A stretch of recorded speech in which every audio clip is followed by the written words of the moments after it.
저는 오늘 하나님의 말씀을 받은 자의 삶이란 제목으로 말씀을 전하겠습니다.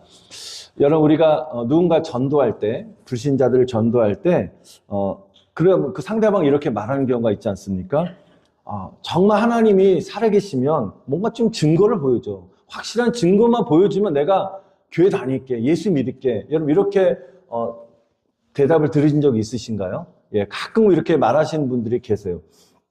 근데 오늘 본문에 나오는 유대인들도 비슷했다는 것입니다. 더럽혀졌던 성전을 다시 정결하게 해서 하나님께 다시 한번 봉헌하는 것을 기념하는 절기가 수전절이에요. 그 수전절날 예수님께서 성전의 솔로몬 행각을 이렇게 걸어다니면서 거닐고 계셨습니다.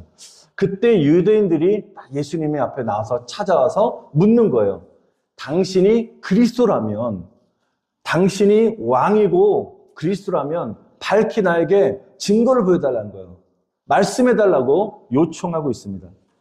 예수님께서는 그 전장부터 계속적으로 이미 말씀을 통해서 또 본인이 행하신 일을 통해서 자신이 누구이신지를 충분히 보여주셨습니다. 그런데 그 사람들은, 유대인들은 예수님을 믿지 아니했다라고 말씀하고 있습니다. 그래서 예수님이 또 이렇게 말씀합니다. 계속 요청을 하니까 나와 아버지는 하나다라고 말씀하시니까 유대인들이 막 분노를 하는 거예요. 어떻게 너가 하나님과 하나가 될 수 있느냐? 너 같은 인간이 어떻게 하나님과 하나 될 수 있느냐? 이건 신성 모독이라 그러면서 돌로 가지고 예수님을 치려고 합니다. 그때 예수님이 자리를 피하십니다. 그때 예수님께서 그런 상황 속에서 시편 82편 6절의 말씀을 이렇게 인용하고 계십니다. 우리 같이 한번 읽어보도록 하겠습니다. 우리 같이 한번 읽어볼까요? 시작. 내가 말하기를 너희는 신들이며 다 지존자의 아들들이라 하였더라. 아멘. 여기 신들이라는 말은 히브리어로 엘로힘으로 사용하고 있습니다. 태초에 하나님이 천지를 창조하시는 그 하나님이 엘로힘인데, 엘로힘은 우리 성경 공부 때도 배우셨지만 복수예요. 복수는 둘 이상이에요.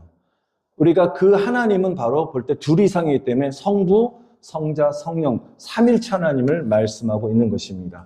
그래서 여기도 보면 엘로힘, 성부, 성자, 성령 하나님을 말씀하시는데, 이렇게 딱 보면 너희들은 신이래요. 하나님이래요. 말이 됩니까? 여러분이 하나님이십니까? 아니잖아요. 이 말은 사람이 하나님이 된다는 뜻이 아닌 것입니다. 이 시편 82편 6절부터 7절 쭉 읽어보시면 하나님께서 재판장을 세우셨습니다. 근데 재판장이 공의롭게 의롭게 판단하고 백성들을 재판하는 것이 아니라 불의한, 불공평하게 재판을 하는 거예요. 그러니까 하나님께 큰 책망을 받게 되었습니다. 즉 바로 하나님의 말씀을 받은 사람은 맡겨진 하나님의 말씀대로 공평하게, 의롭게, 올바르게 살아야 된다는 뜻으로 말씀하고 계신 것입니다. 그래서 예수님께서 이렇게 말씀하신 거죠. 하나님의 말씀을 받은 사람에게도 여기 시편 82편 말씀대로 신들로 표현하지 않았느냐. 하나님께 보내신 예수님께서 자신을 하나님의 아들이라고 말씀하신 것이 어떻게 신성 모독을 할 수 있느냐라고 예수님이 반문하면서 말씀하신 것입니다. 그래서 이 말씀은 저와 여러분을 통해서 오늘 중요한 교훈을 한 가지 주는 것입니다. 하나님의 말씀을 받았다는 것은 우리가 자랑할 일이 아니라 그 하나님의 말씀대로 살아야 된다는 것을 말씀하고 계신 것입니다. 할렐루야, 아멘. 그래서 저는 하나님 말씀을 받은 사람은 어떻게 살 것인가에 대해서 제가 은혜를 나누도록 하겠습니다. 우리 아까 한번 읽었지만 우리 35절 한번 같이 한번 오늘 핵심적인 오늘 본문 주제 말씀입니다. 한번 읽겠습니다. 시작. 성경은 패하지 못하나니 하나님의 말씀을 받은 사람들을 신이라 하셨거든요. 할렐루야. 하나님의 말씀을 받은 사람들을 신이라고 말씀하십니다. 첫 번째로 말씀을 받은 사람은 삶으로 하나님을 보여줘야 된다는 것입니다. 제가 조금 전에 말씀드렸죠. 이 말씀은 우리가 하나님의 말씀을 받았다고 하나님, 신이 된다는 의미가 아니라 그 말씀대로 살라고 말씀하신 것이에요. 말씀대로 올바르게 순종하며 살 것을 오늘 예수님이 우리에게 말씀하고 계신 것입니다. 그러면서 우리 요한복음 10장 24절, 25절에 계속적으로 그들은 이렇게 요청하고 있습니다. 어떻게 말씀하냐면 유대인들은 예수님께 계속 증거를 요구하는 거예요. 당신이 그리스도라면 바로 계속적으로 또 밝히 말씀하고 증거를 보이라고 말씀하십니다. 그때 예수님께서 내가 내 아버지의 이름으로 행하는 일들을 나를 다 증거하는 것이라 라고 말씀하셨습니다. 이 말은 무슨 말입니까? 예수님은 말로만 자신을 증명하지 아니하시고 예수님께서는 행하신 일들을 통해서 예수님이 자신이 누구신지를 보여주셨다는 것입니다. 여러분들 잘 알다시피 예수님이 다니시면서 병든 자를 고치셨어요. 또 예수님이 귀신 들린 자를 또한 그들의 귀신을 쫓아내면서 그들의 영혼을 자유케 해주셨다는 것입니다. 또 가난한 사람들, 소외된 사람들, 눌린 사람들, 상처받은 사람들과 함께 하시면서 그들을 위로하고 그들을 돌봐 주셨다는 것입니다. 여러분, 그래서 예수님은 말씀으로만 자신을 전하고 하나님을 전하신 분이 아니라 그분의 삶과 행하신 일들을 통해서 바로 하나님이 어떤 분이신지를 보여주셨다는 것입니다. 오늘 이 말씀을 통해서 저와 여러분도 마찬가지인 것입니다. 우리가 하나님의 말씀을 받은 사람이라면 우리의 삶에서 하나님의 말씀이 보여줘야 되는 것입니다. 말씀을 다른 사람들에게 정말 하나님 말씀을 통해서 다른 사람의 하나님의 살아계심을 여러분이 보여주셔야 된다는 것입니다. 여러분, 사람들에게 너 꼭 예수 믿어야 돼, 너 예수 안 믿으면 지옥 가, 말로만 계속 한다고 그 사람이 이게 바뀌지 않는 것입니다. 예전에는 이렇게 자꾸만 권유하면 나왔어요. 근데 요즘의 시대는요, 좀 하도 악해져가지고 말로 하면 듣지도 않습니다. 그럼 요청하는 게 많아요. 나 뭐 해주면 내가 갈 거야. 한 번 나가줄게. 굉장히 교만해가지고요. 참 전도하기 정말 힘든다는 것입니다. 우리가 아무리 말로 예수 믿으세요 말을 해도 우리의 삶이 말씀과 전혀 다르게 여러분 살고 있다면 그 말에는 힘이 없게 되는 것입니다. 여러분, 삶을 통해서 그들에게 예수님의 살아계심을 보여주셔야 될 줄 믿습니다. 여러분, 예수님께서 마태복음 5장 16절의 말씀을 통해서 이렇게 말씀하십니다. 너희 빛이 사람 앞에 비치게 하여 그들로 너희 착한 행실을 보고 하늘에 계신 너희 아버지께 영광을 돌리게 하라라고 말씀하셨습니다. 여러분, 하나님을 알지 못하는 사람들이 우리를 보고 어떻게 해요? 하나님을 알 수 있게 해야 된다는 것입니다. 여러분, 오늘 예배에서 여러분들이 아멘 하고 은혜 받았어요. 아멘 아멘 하면서 예배 후에 바로 다시 세상에 나가서 세상 사람과 똑같이 산다면 여러분의 믿음이 힘이 있겠습니까? 능력이 없는 것입니다. 여러분, 우리가 말로 하는 것이 아니라 예수님처럼 우리가 삶을 통해서 정말 하나님의 살아계심을 보여주는 저와 여러분 되시기를 다시 한번 간절히 축원드립니다. 예전에 제가 친하게 지냈던 목사님이 계셨는데 그분이 한국의 굉장히 유명한 교회 이제 부목사로 사역해서 첫 부임한 교회에서 이제 구역을 맡았어요. 구역을 맡아서 그날따라 이제 구역장이 있었지만 이제 순회하면서 이제 한 달에 한 번씩 이렇게 해서 이제 가서 설교를 부탁을 받으셨어요. 그래서 이제 그 구역에 가서 열심히 준비한 설교를 다 이제 전하시고 이제 구역 이제 말씀을 끝나 예배 끝나 어떻게 됩니까? 식사하잖아요. 점심 식사 딱 했습니다. 좀 더 있고 싶었는데 구역원들이 자꾸만 목사님 바쁘신데 가라는 거예요. 왜요? 그래서 좀 더 있고 싶은데 자꾸만 가래요. 그러고 나서 갔대요. 나중에 알고 봤더니 막 이불을 쫙 펼치고 고스톱 치고 술 마시고 난리 나는 거예요. 그때 이 목사님 그걸 듣고 너무너무 실망해가지고 어떻게 이럴 수 있느냐라고 굉장히 낙심했던 그 얘기를 저에게 해줬던 제가 기억이 납니다. 여러분, 예배 드릴 때는 하나님을 찾고 예배 끝나자마자 전혀 다른 모습으로 살아간다면 하나님의 이름을 욕되게 하는 것이란 것입니다. 여러분, 오늘 말씀처럼 하나님의 말씀을 받은 사람은 예배당 안에서만 그리스도인이 되어서는 안 될 줄 믿습니다. 우리의 일상에서도 우리의 삶 속에서 예수님을 보여주셔야 될 줄 믿습니다. 여러분, 사람들은 우리가 교회에서 어떻게 예배 드리는지 궁금해하지 않아요. 여러분, 예배 드리는 모습, 여러분 예수 믿지 않는 분들, 여러분 친구들이 궁금해하나요? 어떻게 예배 드려? 찬양은 어떻게 해? 목사님 어떻게 잘생겼어? 목사님 말씀 좋아? 우리 성도들 어때? 별로 안 궁금해요. 여러분, 그분들 뭘 보신지 아십니까? 여러분이 어떤 일을 하고 있는지, 어떤 모습으로 어떻게 살아가고 있는지 여러분의 말과 태도, 행동을 중요시 본다는 것입니다. 여러분이 어려운 일을 만날 때 어떤 반응을 하는지도 지켜보는 것입니다. 여러분, 우리의 삶이 우리가 믿는 예수님을 보여주셔야 될 줄 믿습니다. 여러분, 가정에서 예수님을 보여주시길 바랍니다. 여기서 거룩한 모습을 하고 집에 가서는 맨날 싸우고 구박하고 그런 것이 아니라 가정에서도 동일하게 거룩한 모습으로 사랑하시길 축원드립니다. 직장에서, 사업터에서 예수님을 보여주시길 바랍니다. 또 이웃들에게, 여러분 지인들에게 예수님을 보여주시기를 축원드립니다. 여러분, 사람들이 우리를 칭찬하는 것으로 끝나면 안 되는 거예요. 우리의 말과 행동, 또한 우리가 때때로 사랑하고 또 때때로 용서할 줄 아는, 교회 와서는 사랑하라, 용서하라고 말씀을 통해서 배우는데 정작 세상에 살면서는 용서하지 않는 거예요. 사랑하지 않는 거예요. 너무 이기적으로 살아요. 욕심이 많아요. 여러분, 그건 안 되는 것이죠. 바로 오늘 말씀대로 저와 여러분들이 당신을 보니까 진짜 하나님의 살아계신 걸 내가 느낀다라는 고백할 정도로 여러분 삶을 통해서 하나님을 보여주시는 저와 여러분 되시길 간절히 축원드립니다. 아멘. 여러분, 두 번째로 하나님의 말씀을 받은 사람이 신이라고 말씀하셨는데, 이 말씀은 바로 말씀 앞에 순종하고 회개하는 사람이 하나님의 말씀을 받은 사람으로서 신이라고 하나님이 불려주는 것입니다. 여러분, 요한복음 10장 우리 26절에 보니까 제가 말씀을 한번 같이 한번 읽어보겠습니다. 요한복음 10장 27절, 6절 오늘 제가 한번 읽어드리겠습니다. 너희가 내 양이 아니므로 믿지 아니하는도다. 유대인들이 증거가 부족한 것이 아니에요. 예수님이 그리스도라는 걸 자꾸만 막 밝히려고 해요. 증거를 보여달라고 해요.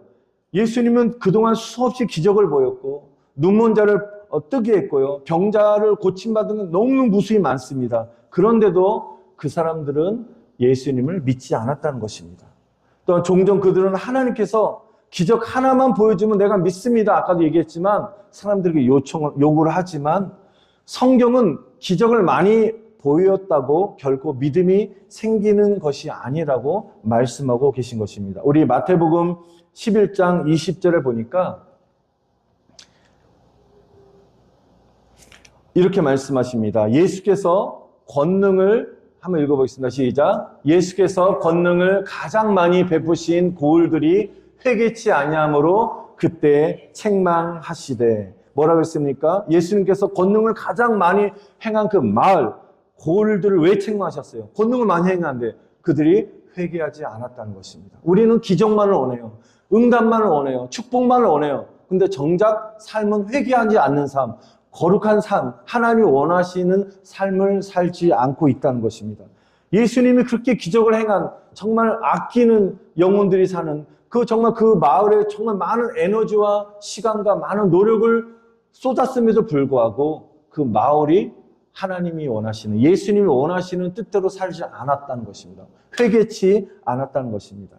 은혜를 많이 받았지만 그들은 돌이키지 않았다는 것입니다. 말씀 많이 들었지만 말씀에 순종하지 않았다는 것입니다.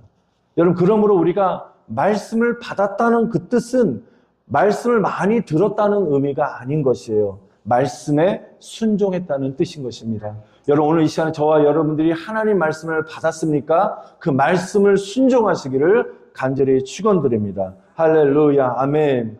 우리 27절의 말씀을 또 보니까 내 양은 내 음성을 들으며 나는 그들을 알며 그들은 나를 따르느니라. 여러분, 예수님의 양은 말씀을 듣는 것입니다. 그리고 예수님, 선한 목자 되신 예수님을 따라가는 줄 믿습니다. 여러분, 신앙은 말씀을 아는 데서 끝나는 것이 아니라 순종으로 나아가는 것입니다. 말씀을 들었다면 여러분들 오늘 깨닫는 은혜가 있으면 혹시 주님께서 나의 죄를 지적하고 있거나 내 마음의 양심을 건들고 있다면 여러분이 하나님 앞에 정말 회개하는 시간이 되시기를 간절히 축원드립니다. 말씀을 받았으면 변화가 되어야 돼요. 말씀을 받았으면 예수님이 원하시는 길로 따라가시기를 다시 한번 간절히 축원드립니다. 할렐루야. 여러분, 하나님의 말씀을 받은 사람의 가장 위험한 것은 무엇이냐면 말씀을 많이 알면서도 그 말씀대로 살지 않는 것이 가장 위험한 사람인 것입니다. 여러분, 말씀 많이 유튜브에서 많이 들으려고 하지 마세요. 내가 좋아하는 목사님 클릭하고 여기 찾아다니지 쇼핑하지 마시고요. 오늘 이 시간에 말씀 하나로 내가 순종하고자 노력하고 애쓰시기를 여러분 다시 한번 간절히 축원드립니다. 그때만 귀가 즐거워요. 말씀 너무 좋아. 은혜 받는 것 같아요.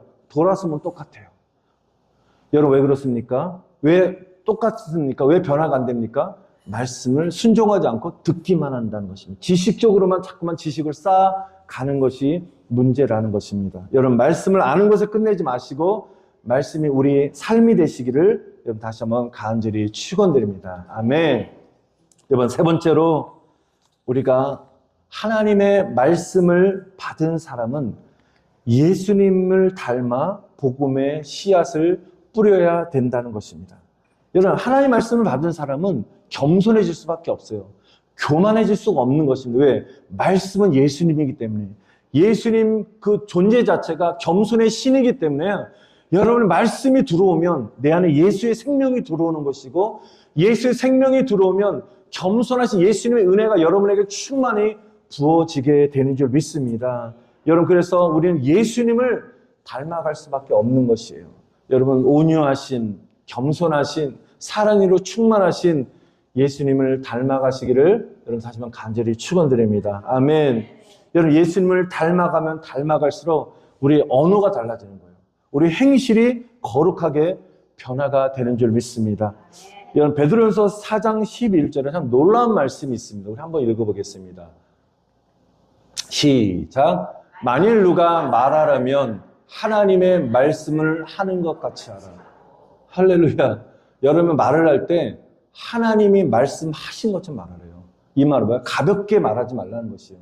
막 농담 따먹고 우스운 소리만 자꾸만 하고 진실성이 없이 거짓된 말로 하고 사람을 막 비난하고 정말 부정적인 말하고 더러운 말하고 이런 말이 아니라 정말 진지하게 진실되게 하나님의 말씀을 전하는 것 같이 하는 것입니다. 제가 말씀을 전하는데 농담하고 막 여기서 막 진실되지 않은 말을 하면 여러분이 제 말씀 설교를 듣겠습니까? 진실하게 그 말씀이 전할 때 여러분 느껴지는 거예요. 전달이 되는 거예요. 오늘 이 말씀처럼 하나님의 말씀을 하는 것 같이 말하시기를 간절히 축원드립니다. 이 말씀은 하나님의 말씀을 받은 사람은 언어가 달라져야 된다는 것입니다. 거짓보다 진실을 말해야 되는 것입니다. 험담보다 좀 덕을 세우는 말을 하라는 것입니다. 다른 사람에게 자꾸만 있는 대로 자기 막 감정대로 막 쏟아대고 나는 시원해. 내 성격에는 나는 내 성격이 그래. 나는 막 말을 해야 돼. 직설적이야. 그 사람의 상처받든 상관없어. 자기만 시원하면 돼. 여러분, 그건 안 좋은 것입니다.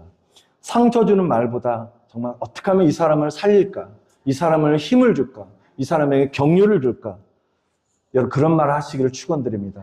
불평의 말보다 감사하고 저주하는 말보다 축복의 말을 많이 하시기를 간절히 축원드립니다. 여러분, 그런데 이런 말의 변화는 가장 가까운 여러분의 가정에서 또 가장 가까운 우리 모여있는 공동체인 우리 교회로부터 저는 시작되었으면 좋겠습니다. 특히 저는 성도들끼리는 서로를 정말 귀하게 여기고 좀 존중하는 말을 많이 사용하시기를 축복합니다. 빌립보서 2장 3절 한번 읽어볼까요? 시작. 오직 겸손한 마음으로 각각 자기보다 남을 낮게 여기라. 한국어 보니까 낮게 여기라니까 업신여기라, 무시하라, 낮게 보라는 의미가 아니라 어떻게 해요? 높게 여기라는 것이에요. 나보다 너는 더 나아. 나보다 더 이뻐. 나보다 넌 더 똑똑해. 이런 마음을 가지란 거예요. 그러면 그 사람이 어떻게 보여요? 존중하게 되어 있습니다. 근데 딱 보면 아유, 너희들은 내 밑이야. 이러면요, 무시하는 말을 할 수밖에 없어요. 여러분, 저를 만약에 존중하지 않다면, 목회를 존중하지 않으면 저한테 어떻게 해요? 유 목사, 일로 와.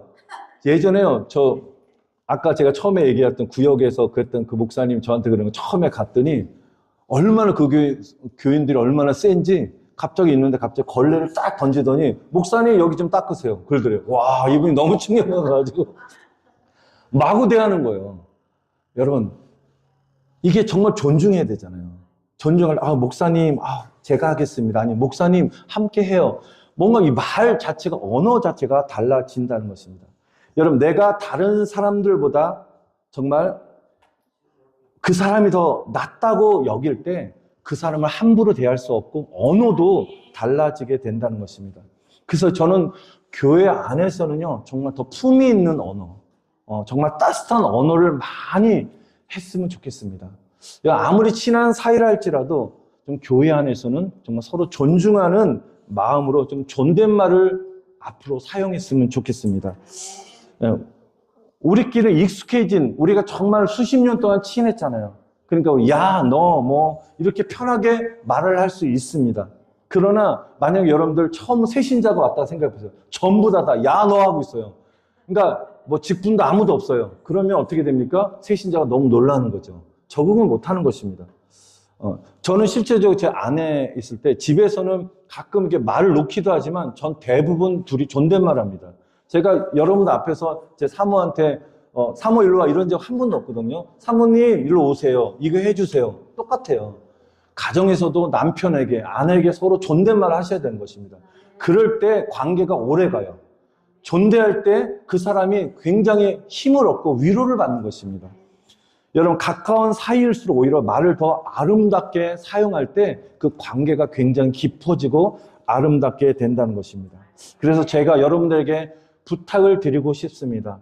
오늘부터 저에게는 존댓말 캠페인을 전 하고 싶습니다. 개인적인 자리에서는 괜찮아요. 개인적인 자리에서는 사적인 만남에서 야, 너, 이게 편하게 부를 수 있지만 교회 안에서는 가능하면 아무개 성도님, 아무개 집사님, 권사님, 장로님. 좀 이렇게 이제 불러주셨으면 좋겠습니다. 제가 이렇게 얘기했는데 이제 식당에 딱 가가지고 바로 원래대로 이러시면 안 되고 그럼 제 마음이 아플 것 같아요. 여러분, 물론 오랫동안 익숙해진 말투가 한 번에 바뀌는 거 정말 어렵습니다. 쉽지 않습니다. 그러나 한번 우리가 노력해 보는 거예요. 바꿔가기 시작하면요, 어느새 우리 교회 안에 정말 하나님의 서로 존중하고 사랑으로 충만한 저는 하나님의 교회가 되게 될 줄 믿습니다.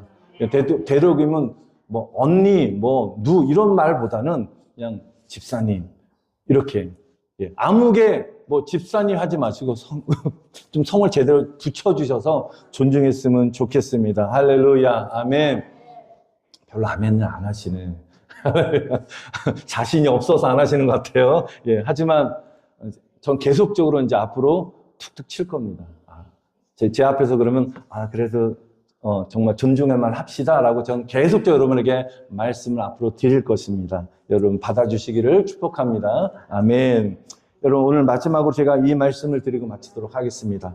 여러분, 40절, 그 다음 41절, 42절을 보시면 예수님께서 요단강 건너편에 세례 요한이 전에 사역하신 곳에서 그곳에 이동하십니다. 근데 그곳에 갔더니 많은 사람들이 예수님께 나와 이렇게 말씀을 하고 있습니다. 우리 41절, 우리 같이 한번 읽어보겠습니다. 시작. 요한은 아무 표적도 행하지 아니하였으나 요한이 이 사람을 가리켜 말한 것을 어떻게 다 참이라. 예전에 세례 요한은 나는 어떻게 해요? 쇠하여야 하고 앞으로 오실 메시아 예수님은 흥하여야 하리라. 보라, 저 어린 양을 보라. 하나님의 어린 양을 보라. 계속적으로 앞으로 오실 예수, 메시아 예수 그리스도를 자꾸만 증거하고 높였다는 것입니다. 여러분, 그 당시 때는 사람들이 잘 못 느꼈어요. 예수님이 누구신지, 예수님이 메시아인지를 몰랐어요. 그런데 놀란 말씀이 있습니다. 바로 42절입니다. 한번 다 같이 읽을까요? 시작. 그리하여 거기서 많은 사람이 예수를 믿었더라. 아멘. 지금 요 때는 세례 요한이 여기 없었습니다. 그러나 그가 오래전에 예수님에 대해서 했던 그런 말들이, 그 뿌렸던 씨앗들이 시간이 지나니까 어떻게 해요? 그들의 마음 안에 열매를 맺게 되었다는 것입니다. 복음의 씨앗은 사라지지 않는다는 것입니다. 여러분, 우리가 누군가를 전도할 때 정말 예수 믿었으면 좋겠는데, 교회 나오면 좋겠는데 왜 안 나오지? 정말 5년, 10년 아무리 열심히 전도해도 마음이 요동치 않는 사람이 있습니까? 여러분 낙심하지 마시기 바랍니다. 하나님이 반드시 열매를 맺게 전 해주실 줄 믿습니다. 할렐루야. 저도 수십 년 동안 저희 외할머니 전도하려고 그렇게 노력했는데 할머니 예수 믿지 않았는데 할머니가 소천하시기 전에 정말 믿음 좋은 하나님의 간병인을 딱 붙여주셔가지고 그분을 통해서 예수 믿고 정말 놀라 하나님 변화된 역사가 일어났거든요. 수십 년 동안 우리 할머니 예수 믿게 해달라는데 하나님께서 내가 계속적으로 제가 기도로 복음의 씨앗을 뿌렸더니 하나님의 때에 구원을 받게 해주셨다는 것입니다. 여러분 절대 낙심하지 마시고 계속적으로 기도하시기를 축원드립니다. 전도만이 아니라 여러분이 어떤 문제를 놓고 기도한다면 포기하지 마시고 끝까지 기도하면 하나님 반드시 열매를 맺게 해 주실 줄 믿습니다. 아멘, 아멘. 제가 지난 7월 말에 버지니아에서 열린 EM 컨퍼런스에 다녀온 것을 여러분도 아실 것입니다. 그때 컨퍼런스 일정 가운데 오전 시간에 이제 참석자들과 함께 워싱턴 DC에 있는 성경 박물관을 제가 관람할 기회가 있었습니다. 근데 제가 이 박물관을 둘러보는 중에 제 눈에 특별히 딱 한 군데 머물렀습니다. 전시된 곳에 제가 굉장히 집중하게 되는데 바로 어떤 곳이었냐면 구텐베르크가 관련된 어떤 그 전시물에 제가 집중하게 되었습니다. 사진 한번 보면 이분이 구텐베르크인데요. 이분이 15세기 독일에서 금속활자, 지금 우리가 보고 있는 이 성경책, 이 인쇄 기술을 거의 최초로 만든 사람이에요. 그래서 이 사람 한 사람 때문에 책을 대량으로 인쇄할 수 있는 길을 연 사람이 바로 이 구텐베르크라는 사람입니다. 이 사람이 나오기 전에는, 이전에는 다 여러분이 성경 필사하셨잖아요. 다 손으로 적었어요. 그 손으로 적은 책을 판매하는데 어마어마하게 그 책이 비쌌습니다. 그래서 참 사기가 어려웠어요. 서민들은 아예 꿈도 못 꿨습니다. 그런데 이 구텐베르크라는 사람이 금속 활자를 이용해서 성경을 인쇄한 것이에요. 근데 제가 그 사진 한번 보니까 놀랐습니다. 이 바로 구텐베르크가 최초 만든 성경책인데요. 이 성경 위에 보면 이 금속 이게 다 레터예요. 알파벳이에요. A, B, C, D 이 알파벳들을 전부 다 하나씩 전부 다 넣는 거예요. 태초에 하면 자음과 모음을 하나씩 다 집어넣는 거예요. 그걸 한 줄을 마치면 그 다음 줄에 반복되는 그 단어가 있잖아요. 그럼 다시 중복되니까 또 그 다음에 찍은 걸 바로 밑에 넣고 해서 하나하나 찍었다는 거죠. 얼마나 오랜 시간이 걸렸겠습니까? 3년, 아마 10년 이상 이 성경책 한 권을 발행하기 위해서 어마어마하게 이가 노력을 했다는 것입니다. 이 성경책이 다 나오니까 그 판이 있어요. 판을 그대로 보관해 놨다가 대량으로 찍어내는 거예요. 이 사람 한 사람 때문에 오늘 저와 여러분들이 편하게 하나님의 말씀을 우리가 쉽게 접하게 될 수 있었다는 것입니다. 제가 이 말씀을 보면서 이 한 사람의 헌신을 통해서 하나님의 말씀이 수많은 사람들에게 전해질 수 있다는 것, 바로 한 사람이 하나님께서 주신 그 사명에 순종했을 때 그 영향이 수많은 사람들을 살릴 수 있었다는 것을 제가 깨닫게 되었습니다. 여러분, 하나님께서는 시대마다 사람을 부르시고 그 사람에게 사명을 주신다는 것입니다. 세례 요한도 마찬가지예요. 세례 요한의 사명이 뭡니까? 예수님의 길을 예비하고 그는 빠지는 거예요. 지난주에도 제가 말씀드렸지만 목회자는 중매쟁이에요.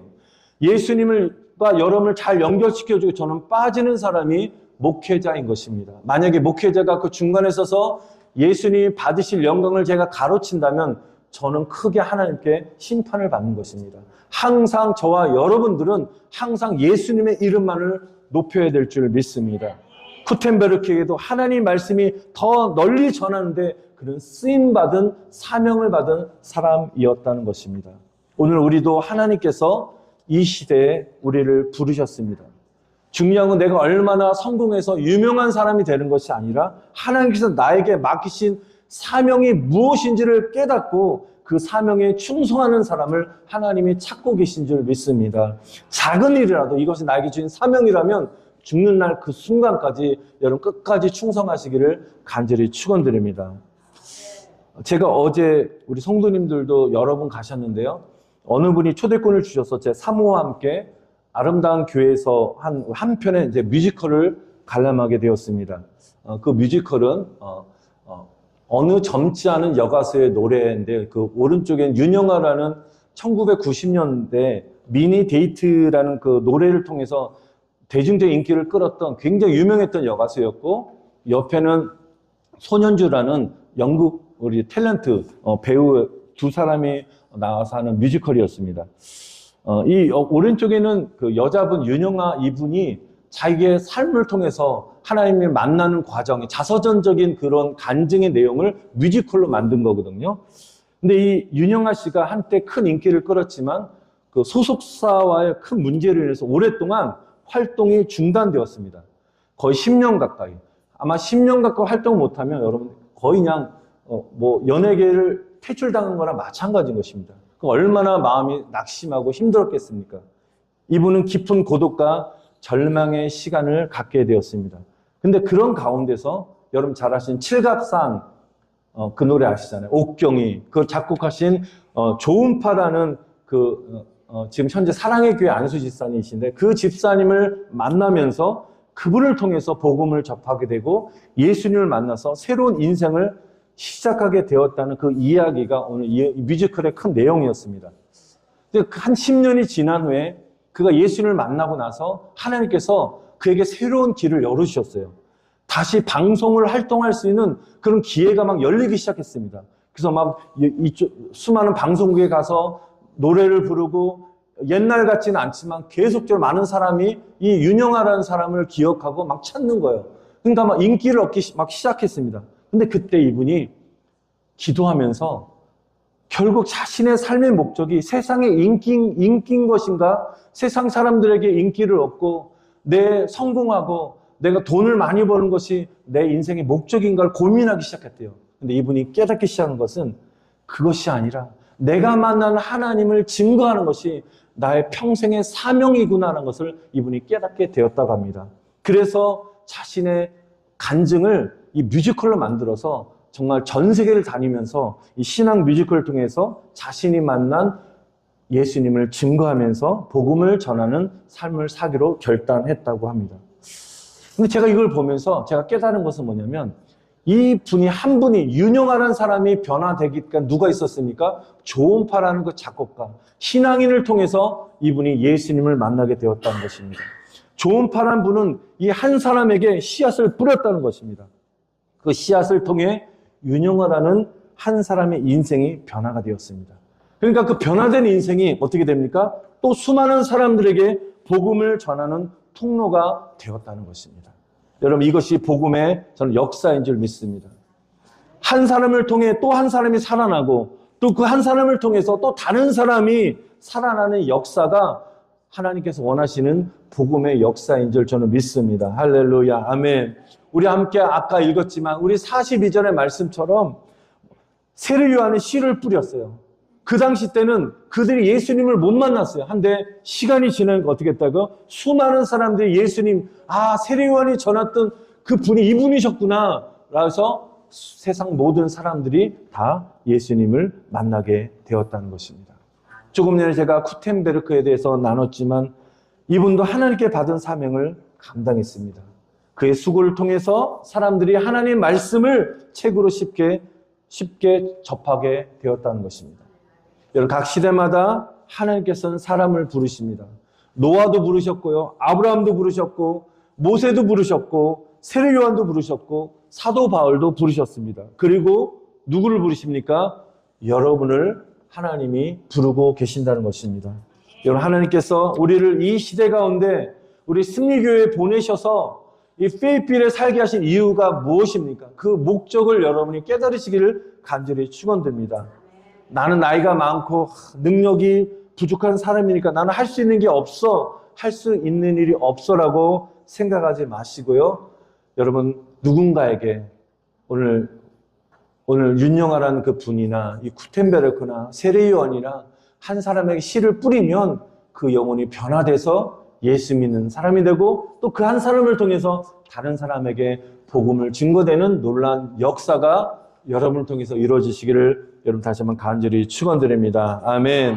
오늘 말씀을 마치겠습니다. 우리는 하나님의 말씀을 받은 사람인 줄 믿습니다. 아멘. 말씀을 받았다는 것은 더 큰 책임을 받았다는 것입니다. 오늘 세 가지로 말씀을 요약하겠습니다. 첫 번째는 받은 사람은 여러분 삶을 사람들에게 하나님을 보여주시라. 두 번째는 하나님 말씀을 받은 사람은 어떻게 합니까? 말씀 앞에 회개하고 순종하는 삶을 살아야 될 것입니다. 마지막 세 번째, 말씀을 받은 사람은 예수님을 닮아가고 복음의 씨앗을 뿌리는 사람이 하나님의 말씀을 받는 사람인 줄 믿습니다. 할렐루야. 오늘 말씀을 기억하시면서 우리가 뿌린 복음의 씨앗들이 또 다른 영혼들이 또 그 씨앗을 통해서 열매를 맺어 살아나는 놀라운 역사가 일어나게 되시기를 간절히 축원드립니다. 아멘, 아멘. 여러분 오늘